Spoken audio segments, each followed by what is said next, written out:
네, 그럼 계속 이어서 강의를 진행하도록 하겠습니다.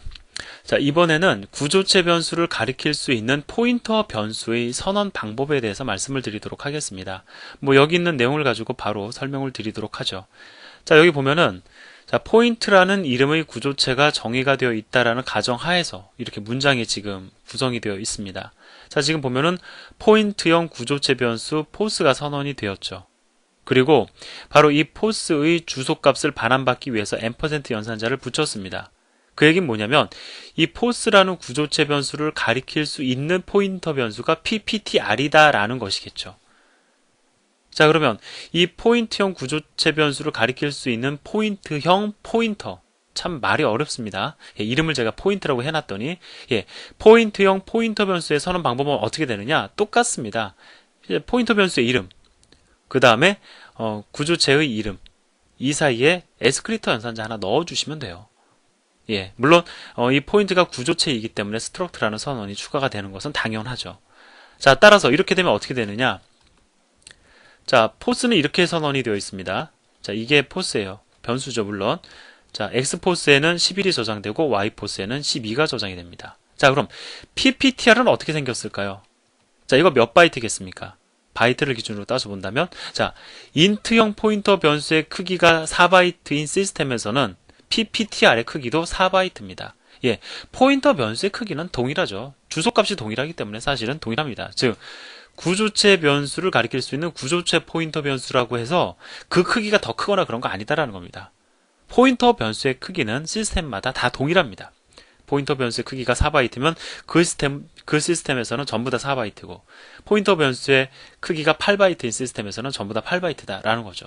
어쨌든 자, 이렇게 해서 주소값을 저장을 했기 때문에 PPTR은 바로 이 구조체 변수를 가리키게 되는 겁니다. 자, 그럼 우리는 포인터 변수의 사용에 대해서 매우 익숙합니다. 자, 먼저 PPTR에다가 에스크리터를 붙여줘요. 그럼 이건 뭘 의미하는 거죠?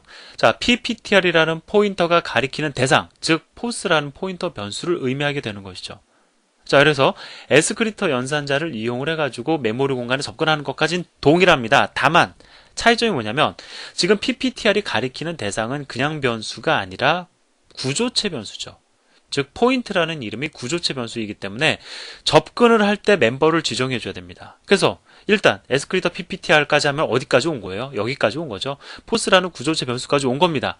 따라서 이제는 우리가 멤버를 지정을 해줘야 돼요. 바로 점을 찍어서 내가 X포스에 접근하겠다. X포스는 10 해주면 이 값이 10으로 바뀌겠죠.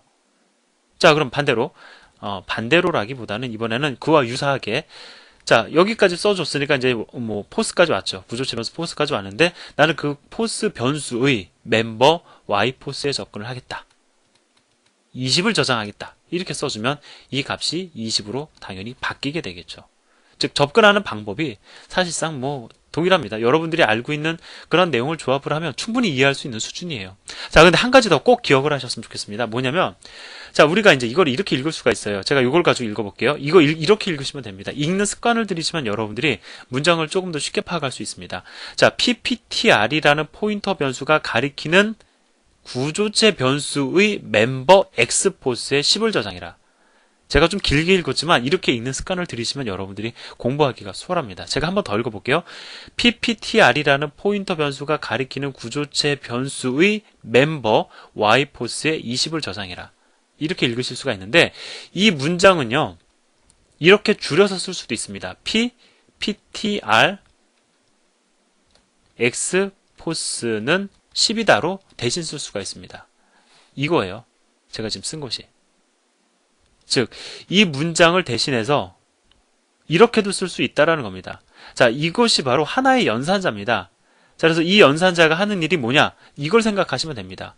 그러니까 결론적으로 이 연산자는요, 뭐냐면 포인터 변수가 가리키는 구조체 변수의 멤버의 접근을 도와주는 연산자예요. 즉, 여러분이 문장을 이렇게 구성을 하시나 이렇게 구성을 하시나 똑같습니다. 근데요, 솔직히 말씀을 드리면 간결하기엔 여러분들이 보기에도 이게 지금 훨씬 더 간결합니다. 이거 얼마나 간단합니까? 그리고 직관적으로 이해하기에도 이게 훨씬 더 좋아요. 근데 지금은 이게 더 익숙하실 겁니다. 왜냐하면 우리가 이거 연산자 알거든요. 또 요 연산자도 알거든요. 그러니까 이렇게 해석이 가능한 거예요. 지금 PPTR이라는 포인터 변수가 가리키는 구조체 변수로 가서 그 안에 있는 멤버 X포스에 접근해서 10을 저장을 하라는 뜻이구나. 이렇게 지금은 해석이 되기 때문에 이게 훨씬 더 간결해 보이지만 여러분들 익숙해지면요, 이 표현이 훨씬 더 간결하고요. 실제로 프로그래머들은 이런 표현 쓰지 이런 표현 잘 안 씁니다. 그러니까 지금은 공부하는 동안은 여러분들이 이 표현에 익숙해지는 것이 좋은데, 그리고 이 표현이 아직은 익숙지 않으실 경우엔 이걸 거꾸로 이렇게 바꿔놓고 이해를 하시는 것도 좋아요. 근데 가급적 이 표현에 익숙해지도록 노력을 하셔야 됩니다. 그래서 이렇게 그냥 읽어버릇 하세요.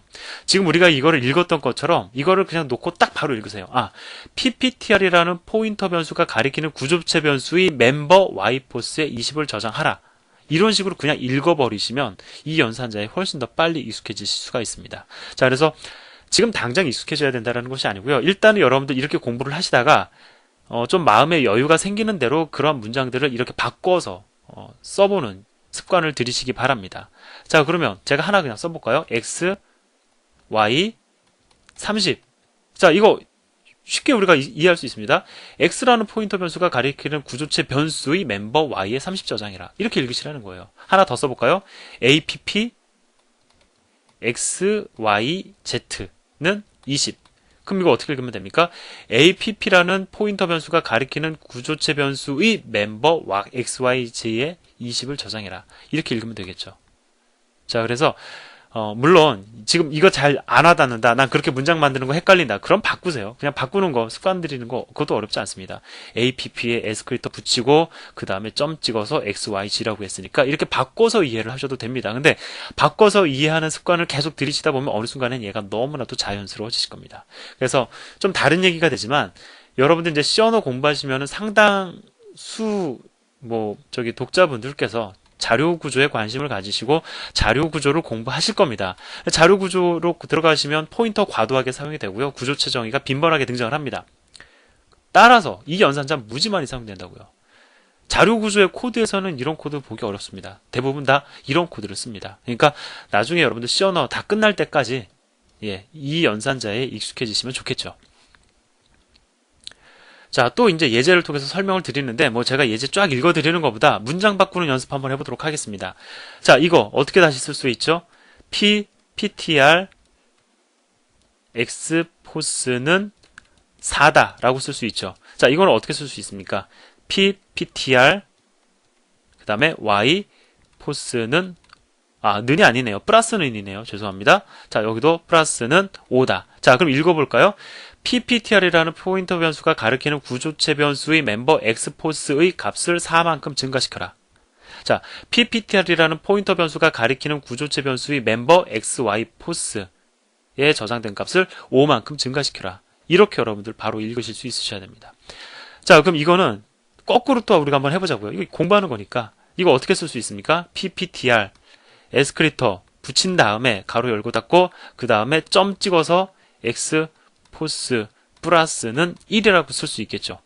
하나 남은 거 시간도 많으니까 그냥 한 번 더 쓰겠습니다. 자, PPTR 에스크리터 붙이고 가로 열고 닫고 점 찍어서 Y포스 플러스는 2라고 쓸 수가 있겠죠. 이것도 한번 읽어볼까요? 이걸 가지고 읽겠습니다. 여러분들 빨리 여기에 익숙해지시라는 바람을 실어서 제가 또 한번 읽어볼게요. PPTR이라는 포인터 변수가 가리키는 구조체 변수의 멤버 XY포스의 값을 1만큼 증가시켜라. PPTR이 가리키는 구조체 변수의 멤버 Y포스의 값을 2만큼 증가시켜라. 아마 제가 지금 계속해서 읽으니까 아마 어느 정도는 여러분들이 익숙해지셨을 거라고 생각이 듭니다. 자, 물론 얘가 조금 더 리듬감은 있어요. 왜냐면 자, PPTR이 가리키는 PPTR이라는 포인터 변수가 가리키는 구조체 변수의 멤버 XY포스에 4만큼 값을 증가시켜라. 이렇게 해서 지금 찍어줄 게 좀 더 많다 보니까 리듬 살리긴 더 좋긴 합니다. 솔직히 그런 건 있습니다. 자, 그 다음에 구조체와 관련된 특성 몇 가지를 여러분들에게 더 소개를 드리려고 합니다. 근데 지금 제가 먼저 설명드릴 이 특성은 아마 들으시면 이거 당연한 것 아니냐라고 반문하실 수도 있으실 거예요. 자, 뭐냐면 포인트라는 이름의 구조체가 정의가 됐습니다. 그리고 이어서 포인트라는 구조체가 정의된 그 이후에 서클이라는 이름의 구조체를 정의를 하려고 하는데요. 여기 보면은 앞서 정의한 포인트를 대상으로 해가지고 포인터 변수를 선언하고 있습니다. 바로 이것이 가능하다라는 것을 여러분들에게 말씀을 드리려고 하는 거예요. 그러니까 여러분들 당연하게 받아들이실 수도 있는 내용입니다. 자, 그러니까 정리를 해보면 포인트라는 이름의 구조체가 미리 정의가 됐습니다. 앞서 정의된 구조체의 이름을 근거로 해서 그것을 대상으로 해서 뒤에서 추가적으로 구조체를 정의할 수 있다. 즉 포인트라는 구조체가 정의가 됐으니까 서클이라는 구조체를 정의하는 데 있어서 포인트라는 이름을 활용할 수 있다는 것을 이 구조체 정의를 통해서 여러분들에게 보여드리려고 하는 겁니다. 뭐 어려운 내용은 아니죠. 뭐 여기서 그냥 넘어가면 좀 아쉬우니까 그럼 뭐 조금 더 메인에 관련된 그 부분을 조금 더 한번 보도록 하겠습니다. 자, 구조체가 이렇게 정의가 됐기 때문에 뭐가 가능하냐면 지금 보면은 포인트형 구조체 변수를 선언을 하고 있죠. 그리고 서클형 구조체 변수를 선언을 하는데 두 번째 멤버인 센터가 포인트형 변수를 참조할 수 있는, 가리킬 수 있는 변수입니다. 포인터 변수입니다. 따라서 여기서 선언했던 구조체 변수의 주소값을 가지고 초기화를 했어요. 그 결과 이러한 형태가 됩니다. 즉 링이라는 변수의 구조체 변수의 멤버 센터가 바로 이 구조체 변수를 가리키는 형태가 되는 거죠. 자, 따라서 우리가 뭐 이러한 형태로 문장을 구성을 할 수도 있습니다. 그럼 얘가 의미하는 바가 뭔지를 한번 같이 우리가 얘기를 해볼까요? 일단 제가 먼저 읽어보겠습니다. 여러분들도 한번 읽어보세요. 자, 저는 이렇게 읽겠습니다. 뭐 어떻게 읽느냐가 중요한 건 아니니까. 자, 링이라는 구조체 변수의 멤버 센터가 가리키는 구조체 변수의 멤버 x포스의 값을 출력해라. 뭐 괜찮았습니까? 뭐 여러분들은 좀 더 간결하게 읽으실 수 있다면 또 간결하게 읽으시면 좋겠죠. 한번 더 읽어볼게요. 이걸 가지고 이번엔 링이라는 구조체 변수의 멤버 센터가 가리키는 구조체 변수의 멤버 y포스의 값을 출력해라. 뭐 이 이상 더 잘 읽으실 수 있다고 그러면은 더 좋겠죠. 예. 자, 그러면 실제로 어떻게 이제 얘가 의미하는 바가 뭔지를 갖다 제가 그림상에서 설명을 드릴게요. 자, 이거 먼저 보도록 하죠. 링이라는 구조체 변수의 멤버 센터, 여기까지 왔습니다. 자, 센터가 가리키는 구조체 변수의 멤버 x포스, 얘를 갖다가 출력하라라는 뜻이죠. 따라서 2가 출력이 됩니다. 이거 한번 그렇게 또 따라가 볼까요? 링이라는 구조체 변수의 멤버 센터, 얘죠. 얘가 가리키는 구조체 변수의 얘죠. 예, 멤버 y포스 값 출력해라. 7이 출력이 되겠죠. 예, 어떠한 의미를 갖고 있는지 여러분들이 충분히 이해하셨을 거라 생각을 합니다. 자, 그 다음에 한 가지 더 말씀을 드리도록 하죠. 자, 여기 보면은요, 이 구조체를 여러분들이 잘 관찰을 하셔야 됩니다. 지금 뭐 어떤 특성이 있냐면 포인트라는 이름의 구조체를 갖다가 정의하는 데 있어서 아직 그 포인트라는 이름의 구조체 정의가 다 안 끝난 상태죠. 예, 구조체를 정의하는 데 있어서 포인트라는 이름의 구조체 변수를 가리킬 수 있는 포인터 변수가 멤버로 선언이 됐어요. 자, 이게 사실 여러분들이 처음 보면 되게 당황스러울 수 있습니다. 아니, 아직 포인트가 정의가 완전히 다 끝난 것도 아닌데, 사실은 다 끝났다라는 것은 이제 중괄호까지 닫고 세미콜론까지 이렇게 붙여줘야 우리가 이제 끝났다고 판단을 하죠. 끝난 것도 아닌데 포인트형 구조체 변수를 가리킬 수 있는 포인터 변수 선언이 이렇게 올 수가 있어? 라고 여러분들이 반문하실 수가 있습니다. 근데요, 제가 정확히 이거를 이해하는 방법을 말씀을 드릴게요. 이거는요, 엄밀히 따지면 이해할 대상이 아닙니다. 뭐 예를 들어서 제가 예전에 그 과거 경험을 빗대어 말씀을 드리면 이거를 설명을 드리면 한 10분 중에서 8분 정도는 그냥 그대로 받아들이세요. 근데 한 2분 정도는 이게 어떻게 가능합니까? 라고 묻습니다. 그러면 예를 들어서요, 어떻게 가능합니까? 라고 물어보면 저는 먼저 그것을 갖다가 나름 이해를 시켜드리기에 앞서서 되레 제가 질문을 드립니다. 이게 왜 불가능하다고 생각을 하십니까? 라고 물어보면은 그냥 막연해요, 그 대답이. 여러분들도요, 내가 잘 이해가 안 된다. 그러면 이게 어떻게 가능한지를 갖다가 고민하지 마시고요. 이게 왜 불가능하다고 얘기해야 될까를 갖다가 고민을 해보세요. 다시 말씀을 드립니다. 이것은 이해할 대상이 아니고 그냥 받아들일 대상입니다. 즉, C 언어는요, 이것을 허용을 해요. 포인트라는 이름의 구조체를 정의하는 과정에서 그 멤버로 포인트형 포인터 변수 선언을 갖다가 하는 것을 갖다가 허용을 한다라는 겁니다. 이것을 갖다가 허용해준다. 아, 이러한 형태의 선언을 허용하는구나 라고 해서 그냥 받아들이시면 된다라는 겁니다. 자, 그럼 그걸 받아들이셨다라고 하면은 이러한 형태의 선언이 허용이 되기 때문에 이런 식으로 우리가 문장을 구성할 수 있다라는 것까지만 받아들이시면 오케이예요. 자, 제가 조금 요거는 천천히 그림을 그려가면서 설명을 드리도록 하겠습니다. 자, 여기 보면은 포스 1, 포스 2, 포스 3 포인트형 변수 3개를 선언을 하고 1, 1, 2, 2, 3, 3으로 초기화를 합니다. 자, 물론 멤버는 3개예요. 그런데 2개만 이렇게 초기화할 값을 2개만 명시를 했기 때문에 순서대로 X포스와 Y포스가 초기화가 됩니다. 따라서 자, 포스 1은 멤버는 3개죠. 근데 X포스와 Y포스가 1로 초기화가 되고 그 다음에 세 번째 멤버인 PTR은 초기화되지 않은 상태로 그냥 놓이게 됩니다. 자, 마찬가지로 포스 2 X포스와 Y포스는 각각 2와 2로 초기화가 되고 PTR은 초기화 아직 안 됐습니다. 자, 마지막으로 포스 3 자, 멤버가 3으로 초기화가 되고 PTR은 초기화가 되지 않았습니다. 그런데 이 PTR도 포인트형 구조체 변수를 가리킬 수 있는 멤버죠. 따라서 이러한 형태로 우리가 문장 구성할 수 있습니다. 즉, 포스 1의 PTR에다가 포스 2의 주소값을, 포스 2의 PTR에다가 포스 3의 주소값을, 포스 3의 PTR에다가 포스 1의 주소값을 저장할 수 있다고요. 그럼 결과적으로 어떻게 됩니까? 포스 1의 멤버 PTR이 포스 2를 가리키게 되죠. 그 다음에 포스 2의 멤버 PTR이 포스 3를 가리키게 됩니다. 그 다음에 포스 3의 멤버 PTR이 포스 1을 가리키게 된다라는 거예요. 이러한 형태로 그 어떤 서로 참조 관계를 갖다 이렇게 구성할 수 있다라는 사실이 중요한 게 아닙니다. 이거는 제가 이렇게 문장을 구성한 이유는 뭐냐면요. 우리가 이렇게 구조체를 정의할 수 있으니까 C 언어가 이러한 것을 허용을 하기 때문에 이렇게 문장을 쓸 수도 있다라는 사실을 강조하기 위한 것이지 이렇게 구성이 되었다라는 사실이 중요한 게 아니에요. 중요한 것은 이러한 선언이 허용이 된다라는 사실이 중요한 겁니다. 이해되셨죠? 자, 그럼 또 그냥 넘어가기 아쉬우니까 요거 한번 같이 한번 분석을 해볼까요? 이거 어떻게 읽으면 좋을까요? 포스 2의 멤버 PTR이 가리키는 구조체 변수의 Y포스의 값을 출력해라. 한번 따라가 봅시다.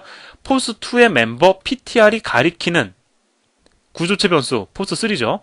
예, 포스 3의 멤버 Y포스 값 3이 출력이 되겠네요. 예, 이런 식으로 여러분들이 참조 관계를 확인을 하실 수가 있습니다. 참고적으로 말씀을 드리면은요, 이 특성, 제가 지금 말씀을 드린 이 특성은요, 우리가 기본적으로 흔히 사용하는 그런 특성은 아니에요. 그러니까, 이러한 형태의 구조체 정의는 빈번하지는 않습니다. 근데요, 우리가 앞으로 이제 교재 마지막까지 공부할 때까지 이러한 형태의 구조체 정의는 사실 안 하거든요. 근데 이게 언제 사용이 되냐면, 여러분들이 이제 대부분 C 언어 공부하신 분들의 상당수는 제 생각에 자료 구조라는 거를 공부하실 거라고 생각이 됩니다. 근데 자료 구조를 공부하시게 되면요, 이러한 형태의 구조체 정의를 빈번하게 합니다. 그래서 어떤 책은요, C 언어 기본서 중에서는 이러한 특성을 갖다가 설명하지 않는 책들도 있어요. 왜냐하면 자료 구조책에서 이러한 특성을 별도로 설명을 하기도 하거든요. 근데 저도 모든 그 현존하는 자료 구조책이 이러한 구조체의 특성을 갖다가 다 설명하고 있다라고 하면 저도 뺐을 거예요. 근데 그러한 특성을 설명하지 않는 자료 구조책이 훨씬 더 많습니다. 따라서 여러분이 어떠한 자료 구조책을 선택해서 공부하더라도 문법적으로 지장이 없으시려면 이러한 특성들을 별도로 기억을 하셔야 되겠기에 제가 책에 실어 놓은 겁니다. 자, 그럼 이제 한 가지 특성만 더 소개를 드리도록 하겠습니다. 지금 보면은 포인트라는 이름의 구조체가 정의가 되어 있고요. 또 계속 우리가 정의해 온 겁니다.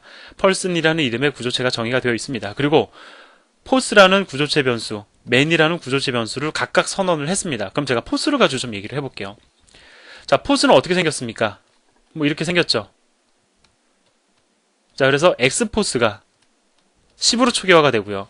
그 다음에 Y포스가 20으로 초기화가 됩니다. 자, 그러면 우리가 포스의 주소값을 얻을 때 어떻게 쓰면 됩니까? 포스에 n% 연산자 붙여주면은 주소값이 반환이 되죠. 그러면 포스의 첫 번째 멤버인 X포스의 주소값 얻으려면 어떻게 됩니까? post.xpost. xpo스는 이렇게 접근을 하니까 얘 주소값 n% 연산자 붙여서 얻어내면 됩니다. 중요한 사실은 뭐냐면요. 이때 반환되는 주소값이나 이때 반환되는 주소값이 똑같다라는 사실입니다. 그 이유는 뭐냐면 구조체 변수의 주소값과 여기 지금 정리해 놓은 걸 읽는 거예요. 구조체 변수의 첫 번째 멤버의 주소값은 항상 일치하기 때문에 그렇습니다. 이러한 특성이 있습니다. 자, 이거 어디에다 써먹느냐? 지금 당장은 우리가 쓰지 않을 거예요. 근데 여러분들이 각종 응용 프로그램 분야에서 프로그램을 개발하시다 보면 이러한 특성을 이용을 해서 프로그램을 작성하기도 하거든요. 그러니까 우리가 미래를 대비해서 이러한 구조체의 특성을 더불어 좀 기억을 해두자라는 의미로 이 내용도 제가 담아 놓았습니다. 그래서 이제 실행 결과는 그것을 갖다가 보여드리고 있습니다. 여기 보면은 포스의 주소값, 그 다음에 포스의 첫 번째 멤버의 주소값을 출력을 하고 있는데 그 값이 일치하는 것을 알 수가 있어요. 그 다음에 맨의 주소값, 맨의 첫 번째 멤버의 주소값을 출력을 하는데 그 값이 일치하는 것을 알 수가 있습니다. 즉, 이 내용을 증명해주고 있는 거죠. 근데 이건 좀 다른 얘기인데요. 가끔 이것 때문에 그 질문을 주시는 분이 계세요. 이거 오타난 거 아닙니까? 라고 물어보실 수 있습니다. 예, 우리가 이제 좀 공부한 지 좀 시간이 지났으니까 여기다가 M% 연산자 붙여줘야 되는 거 아닙니까? 라고 물어보시는 분들 계신데 이거 오타 아닙니다. 예, 이거 안 붙는 게 정상이죠. 왜 그런지 여러분들이 말씀해 보세요. 뭡니까? 자, 맨의 멤버 네임은 배열의 이름이에요. 배열의 이름은 그 자체가 주소값을 의미하죠. 배열의 첫 번째 요소의 주소값을 의미하죠. 따라서 이거 붙여주면 됩니까? 안 됩니까? 안 되죠. 우리가 이거는 뭐냐면, 이거 사실 계속 얘기하면 잔소리가 되는데, 스캔F 함수 호출을 하면서 문자를 입력받을 때, 배열의 이름을 인자로 전달할 때 M% 연산자 붙였어요? 안 붙였어요? 안 붙였죠. 왜? 배열의 이름은 그 자체가 주소값이기 때문에. 그거와 똑같은 겁니다. 그러니까 당연히 안 붙여줘야 되죠. 예, 오타가 아니다라는 겁니다. 자, 이렇게 해서 22번째 챕터의 강의가 끝났는데요. 아직 구조체에 대한 얘기가 23번째 챕터에서도 계속 이어집니다. 근데 뭐 어렵지 않으니까 여러분들이 즐겁게 계속 공부를 하실 수 있으실 겁니다. 예, 이걸로 22번째 챕터의 강의를 마치도록 하겠습니다. 감사합니다.